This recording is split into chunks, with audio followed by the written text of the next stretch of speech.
Hello, welcome to IMS. आज हम यहाँ पढ़ेंगे उस स्ट्रेस एंड स्ट्रेन का नेक्स्ट टॉपिक है, वो है thermal stress and strain. Thermal stress and strain का मतलब होता है कोई सा भी एक हमारे पास ऑब्जेक्ट हो ना, कोई एक बार हो, उस पर अगर हम टेम्परेचर का फ़र्क पड़ता है। भाई जो स्टील है या कोई भी मेटल होता है, उसको टेम्परेचर बढ़ाने से वो इलोंगेट होता है ना, ठीक है। बट टेम्परेचर बढ़ाने से इलोंगेट होता है, तो वो कितना इलोंगेट होता है वो देखने का होता है। वो होता है अपना थर्मल स्ट्रेस। उसमें जो स्ट्रेस आता है, उसमें जो स्ट्रेन आता है, वो चीज़ें होती है अपने थर्मल स्ट्रेस एंड स्ट्रेन, है ना। इसका सिंपल सा फॉर्मूला होता है del L is equals to L alpha delta T. ये फॉर्मूला, ये पूरे में भाई, ये अगर मैं ये कराऊँ नहीं कराऊँ, ये लास्ट में अगर एग्जाम में आ भी गया ना, तो ये एक फॉर्मूला ये जो सबसे मेन रहेगा फॉर्मूला यहाँ पे। ये मतलब एल मतलब लेंथ, एल्फा मतलब यहाँ पे क्या है, और coefficient of expansion and contraction, और डेल टी अपना क्या है, टेम्परेचर में डिफरेंस। डिफरेंस कैसे कि भाई अपने पास एक ये बार है और एक ये बार है। ये बार मतलब यही बार के बाद में ये बार है, इसमें टी हमारे पास टेम्परेचर लग रहा है। अब टी टेम्परेचर लगाने की वजह से इसमें टी टेम्परेचर अब बढ़ा दिया इसमें। जैसे कि अगर ये 30 हो तो अपन ने 90 कर दिया, है ना। तो 30 और 90 में जो 60 डिग्री का डिफरेंस आया, उसकी वजह से जो यहाँ पे टेम्परेचर की वजह से जो इसमें लॉन्गेशन हुआ है, वो अपने पास यहाँ पे आता है। ये अपना डेल एल हो गया, डेल्टा एल, है ना। यहाँ पे फॉर्मूला ये बनता है और यही मेन फॉर्मूला है, और कुछ भी नहीं है ज़्यादातर। आगे जाके छोटी मोटी चीज़ें इधर उधर जाती है जो अपने क्वेश्चन में हो जाती है। मेन फॉर्मूला ये बनता है, इसी से सारी चीज़ सॉल्व होती है इसके अंदर। इसमें दो तरह के होते हैं, कंप्रेसिव और टेंसाइल। कंप्रेसिव टेंसाइल कैसा है कि भाई, कंप्रेसिव कैसे कि भाई जब अपना टेम्परेचर जो है किसी में बढ़ाएंगे अपन, किसी बार के अंदर, तो वो बार एलोंगेट करेगी, मतलब वो बार है ना एक्सपांड होगी और यहाँ से हमने जोड़ रखी है इसको, यहाँ से फिक्स कर रही है, तो वो ना तो एक्सपांड नहीं हो सकती हो, तो वो प्रेशर लगाएगी इसके ऊपर, यहाँ प्रेशर लगाएगी और ये रिएक्शन देगा। यहाँ से जो रिएक्शन देगा वो पी रिएक्शन देगा, पी अंदर की साइड रिएक्शन देगा, तो इसमें कंप्रेशन स्ट्रेस अपना है वो होगा अपने पास और डेवलप होगा, ठीक है। इसी का उल्टा यहाँ पे अगर हम टेम्परेचर गिराएं, हमने यहाँ पे टेम्परेचर गिरा दिया, टेम्परेचर गिराने की वजह से ये कॉन्ट्रैक्ट होगी, मतलब सिकुड़ेगी। तो सिकुड़ोगी की वजह से ये यहाँ पे तो जो फिक्स है यहाँ से, है ना, तो ये यहाँ पे ऐसे सिकुड़ रही है, ये ऐसे सिकुड़ रही है। इसको यहाँ पे इसको रेजिस्ट करने के लिए ये फोर्स लगता है, इधर यहाँ पे पी फोर्स लगेगा। तो ये पी फोर्स इसको टेंसाइल दे रहा है, तो यहाँ पे टेंसाइल स्ट्रेस अपना यहाँ पे बनेगा, ठीक है। अब स्ट्रेन क्या होता है, अब इस थर्मल स्ट्रेन क्या होता है, वो तो स्ट्रेस था। अपना थर्मल स्ट्रेन क्या होता है कि भाई अपना जो चेंज ऑफ लेंथ होती है, वो अपना thermal strain change of length divide by L, ये अपना डायरेक्ट में बताया MCL equal del L upon में एल, ये होता है सिंपल। पहले स्ट्रेन का होता है, वही थर्मल स्ट्रेन का होता है।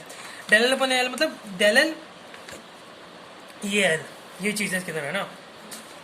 अब इसमें दो तरह के होते हैं थर्मल स्ट्रेस। एक तो होता है अपना नॉन यील्डिंग सपोर्ट पे और एक यील्डिंग सपोर्ट पे। नॉन यील्डिंग का सपोर्ट्स का मतलब है कि भाई दोनों तरफ से फिक्स है यहाँ पे, है ना, तो बढ़ना कम होना, है ना, उसके अंदर कंप्रेसिव और अपने पास फोर्स निकलते हैं। तो यहाँ पे बढ़ रहा है, उस बढ़ने को रेजिस्ट करने के लिए पी लग रहा है, तो मतलब यहाँ पे कंप्रेसिव है, ये कंप्रेसिव है ना। तो इसमें जो डेल एल होगा कैसे काउंट होगा, यहाँ पे थर्मल एक्सपांशन मैकेनिकल, वो थर्मल मतलब डेल एल मैकेनिकल और डेल एल यहाँ पे थर्मल होगा, है ना। तो डेल एल मैकेनिकल का अपने पास पता होता है, डेल एल मैकेनिकल मतलब पी एल अपॉन में ए ई। ये अपन ने देखा था, अपन ने डेल एल का अपन ने देखा था ये लास्ट में, ये होता है अपना मैकेनिकल। और थर्मल अपना अब भी जस्ट देखा अपन ने, एल एल्फा डेल टी देखा, तो इन दोनों को जोड़ दिया अपन ने। अब यहाँ माइनस क्यों आया, माइनस इसलिए आया क्योंकि ये कंप्रेसिव है, तो माइनस पी का माइनस लग गया था। ए ही अपने पास यहाँ पे क्रॉस मल्टीप्लाई करने के बाद जो अपने पास जो स्ट्रेस आता है ना, पी अपॉन में ए है, पी अपॉन ए अपना क्या होता है, ये अपना होता है स्ट्रेस होता है ना, स्ट्रेस थर्मल के लिए। तो अपन ने यहाँ पे पी अपॉन ए की जगह अपने पी स्ट्रेस लगा दिया और एल अपॉन में ई कर दिया, ठीक है। इसको हम यहाँ लेके गए, इसको हमने इधर लिया, यहाँ पे एल और एल हमारा कैंसिल हो गया। अपने पास क्या बनता है, या stress in thermal is equals to का alpha del T E bracket में ई, ठीक है। ये अपना बनता है जब नॉन यील्डिंग सपोर्ट मतलब दोनों तरफ से है ना फिक्स हो रही है, ना तो इसको बढ़ने की जगह हो रही है, ना इसको कम करने की जगह हो रही है। नेक्स्ट अपना होता है यहाँ पे for yielding support. Yielding support का मतलब होता है यहाँ पे हमने कुछ जगह छोड़ दी, डेल्टा की कोई जगह छोड़ दी हमने, एक बार है और इसमें है ना दोनों सपोर्टर्स के बीच में डेल्टा की एक थोड़ी जगह छोड़ दी, ठीक है। अब इसके यहाँ पे अब इसमें टेम्परेचर बढ़ाएंगे, तो ये इसका ज़रूरी नहीं कि भाई ये इतना ही फैले, ये आगे भी जाके फैलने की कोशिश कर सकता है ना। तो उसको भी रेजिस्ट करने के लिए क्या अपने पास आएगा, कंप्रेसिव बन जाएगा, ये भी कंप्रेसिव बन जाएगा। ये यहाँ तक करना चाहता है लेकिन पी उसको रेजिस्ट कर रहा है तो ये वापस कंप्रेसिव हो जाएगा। तो ये जो अपना एल अल्फा टी हो गया अपने पास, ये है ना मैकेनिकल थर्मल। मैकेनिकल वो सेम होता है जो होता ही है, थर्मल अपना एल अल्फा डेल टी, ठीक है। अब यहाँ पे जो डेल है इसमें इसको हमने पी बाई जो ए है मैंने वही बताया, थर्मल स्ट्रेस होता है अपना, तो अपने स्ट्रेस आ गया यहाँ पे चेंजेस हो गए अपने इधर से क्रॉस मल्टीप्लाई करके हमने थर्मल इसका निकाले। अब यहाँ पे जो है ना, अब ये माइनस का डेल क्यों आ रहा है, माइनस का डेल इसलिए आ रहा है कि भाई यहाँ तक तो इसको बढ़ने की जगह दे दी हमने लेकिन इसके बाद नहीं दी, तो मतलब जो ये जो टोटल है ना, ये एल अल्फा टी है ना, ये टोटल है, टोटल में से ये डेल्टा की जगह हमने दे रखी है और इसकी जगह नहीं है हमारे पास, तो इसकी जो जगह दी है उसको हम इस टोटल में से माइनस कर देंगे। तो ये टोटल में से हमने डेल्टा माइनस कर दिया और हमारे पास थर्मल के लिए हमारे पास यहाँ पे फॉर्मूला आ गया, ठीक है। ई ब्रैकेट में डेल्टा टी माइनस का डेल अपॉन में एल, ये होता है सिंपली, ये होता है अपने यहाँ पे यील्डिंग और नॉन यील्डिंग, है ना।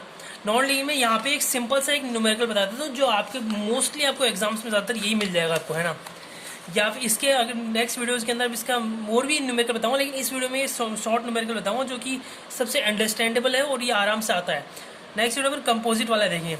इसमें क्या है हमारे पास, ये बार है ना, ये बार है जिसकी लेंथ है 2 मीटर, मतलब 200 mm, इसमें 200 सेंटीमीटर हमने ले ली इसको, है ना। मीटर में 2 मीटर में ली, इसका ई कांस्टेंट हमें दे रखा है 1.10⁵ mn पर मीटर स्क्वायर।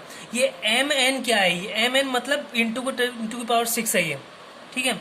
m मतलब ये mn पैम स्क्वायर होता है ना, इसका मतलब होता है 10⁶ न्यूटन पर मीटर स्क्वायर, ठीक है। ऐसा होता है अपने पास यहाँ टी अपने को दे रखा है, मतलब पहला जो उस पर नॉर्मल जो टेम्परेचर लग रहा था वो 10 से 10 डिग्री सेल्सियस था। सेकंड जो हमने फिर बढ़ाया वो होगा 80 डिग्री सेल्सियस। तो अपने पास जो टी की वैल्यू आई, जो अपने पास डेल्टा टी की वैल्यू आई, वो अपने पास है 70 डिग्री सेल्सियस अपने पास। एल्फा की वैल्यू 0.000012, ठीक है। अब हमारे पास फॉर्मूला क्या होता है, direct formula L alpha T, मतलब क्या है, del L is equal to L alpha del T. अपने पास यहीं पे ये एल अल्फा डेल टी अपने पास है।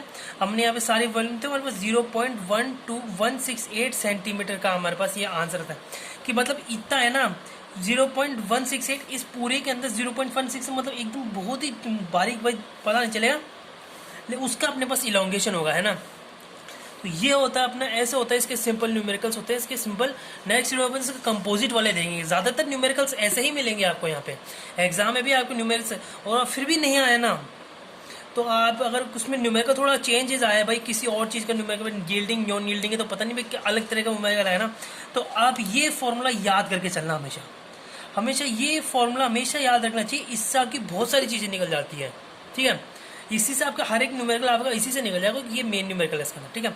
यहाँ पे हमारा वीडियो खत्म हो गया। नेक्स्ट वीडियो में हम यहाँ पे कंपोजिट थर्मल के अंदर कंपोजिट वाली चीज़ देखेंगे, ठीक है। Thank you very much.